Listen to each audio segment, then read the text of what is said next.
Hello guys, ang ituturo ko sa inyo ngayon ay itong Huawei Y7 2019. Bali basag na yung LCD nya. Try nating i-open guys. So ayan guys, kung makikita nyo, blackout na yung ibang part ng LCD nya. So ito yung ituturo ko sa inyo guys ngayon kung paano siya palitan ng LCD. So let's go guys.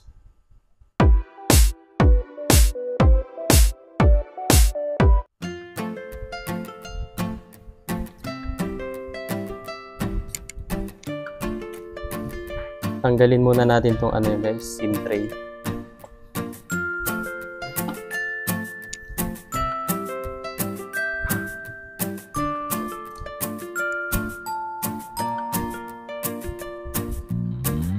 Tapos tanggalin natin tong back cover.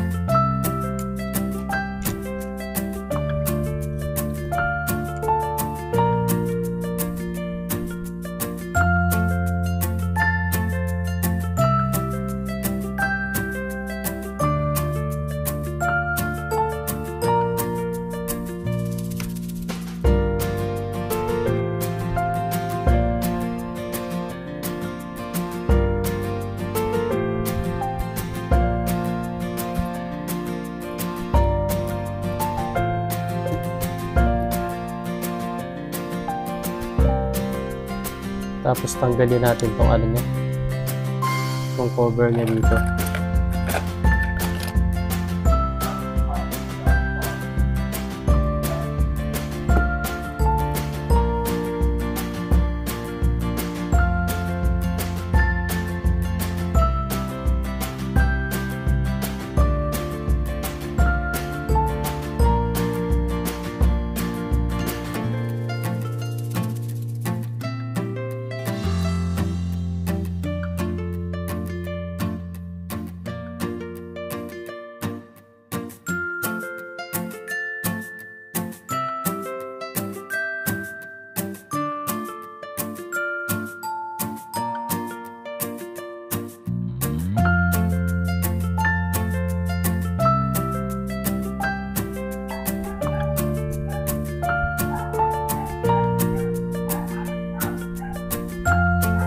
Tapos tanggalin natin itong mga connector guys.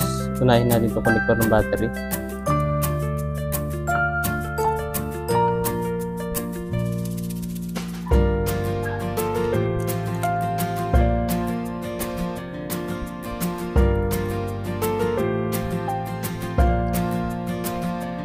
Tanggalin natin itong cover niya dito guys.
So painitan natin to guys para madali natin matanggal yung LCD.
So ayan guys, natanggal na natin yung LCD.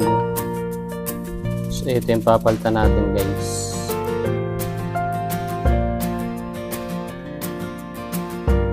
Tapos linisin lang natin tong gilid na to guys, para kapag ikinabit natin yung bagong LCD, dapat nalapat siya.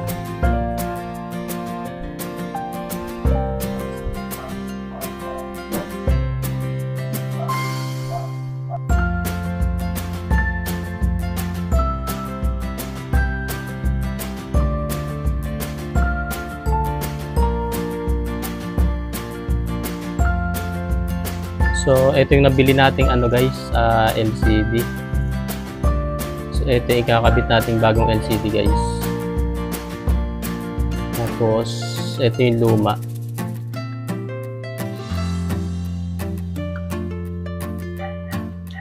Lagyan muna natin ng ano guys. Lagyan natin ng pandikit ng gilid niya.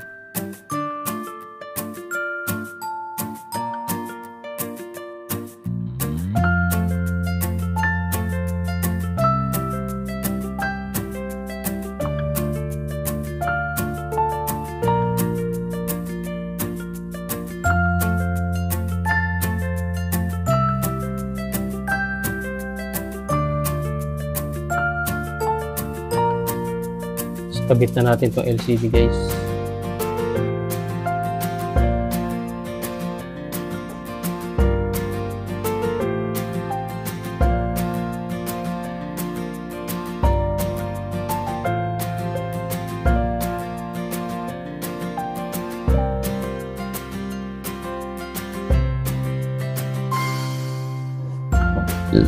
So ayan guys, i-clip muna natin siya ng 30 minutes. Saka natin ikabit yung iba niyang pyesa.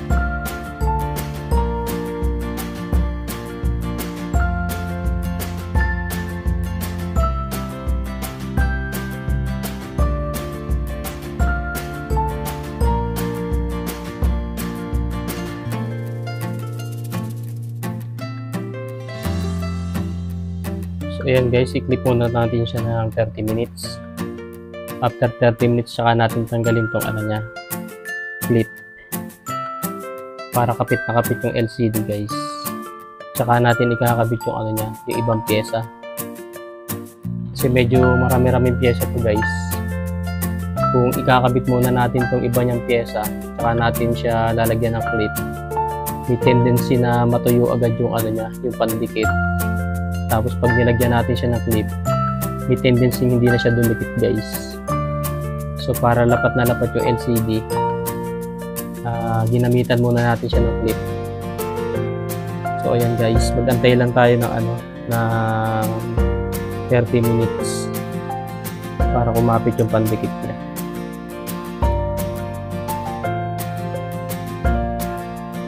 So ayan guys, 30 minutes na. Tanggalin na natin tong clip niya para may ikabit natin yung pyesa.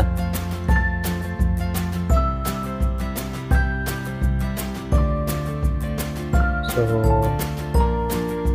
mukhang kumapit na naman yung kanyang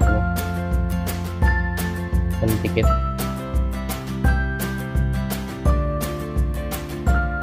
So, idikit lang natin ito guys dito.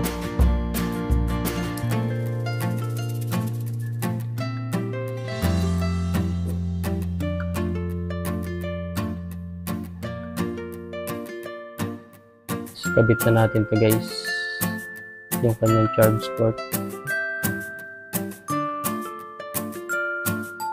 So, balik natin tong antena niya guys.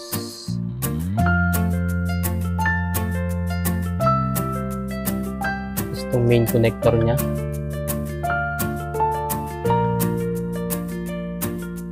Balik na natin tong cover ng ano niya,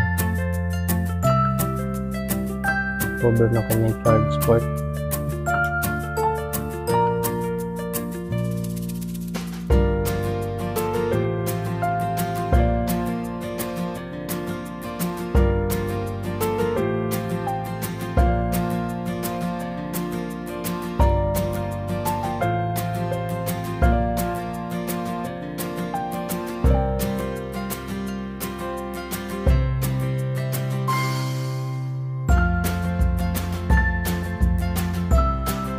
Connect na natin to guys, itong kanya LCD. Tapos connect na natin itong battery.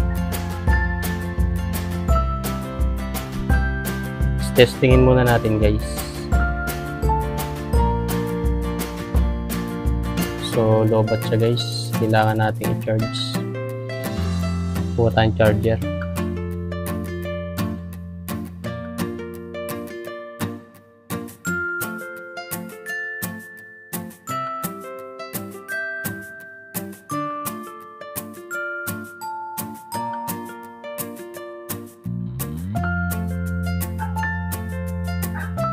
So yan,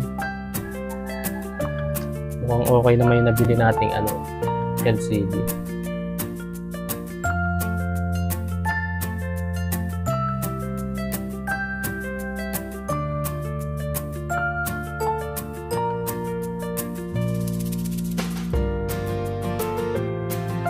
So hindi naman siya nagdo-double touch guys, kasi may mga LCD na pag pumindot ka ng isa, minsan nagdo-double triple touch siya. So ito mukhang okay naman guys yung LCD niya guys. So i-fix na natin guys. Okay na to. Turn off muna natin guys.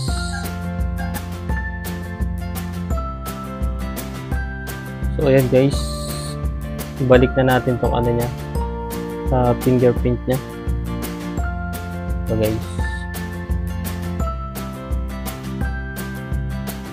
Balik na natin itong niya, cover ng kanyang motherboard.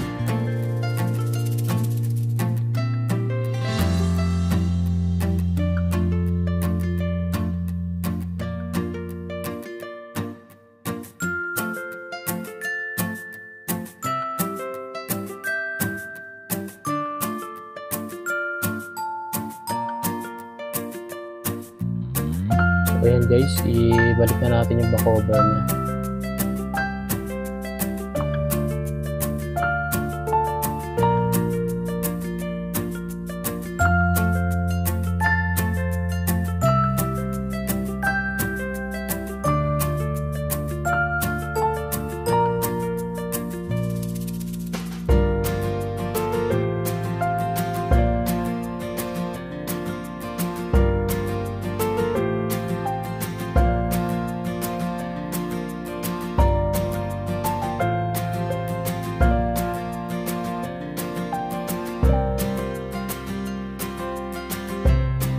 Balik na natin yung SIM card niya guys.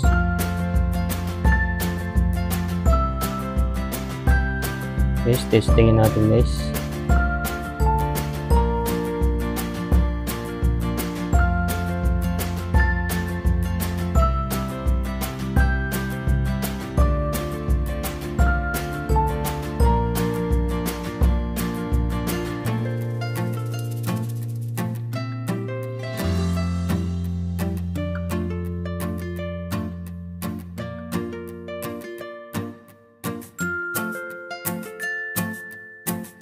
So, okay naman yung brightness niya guys.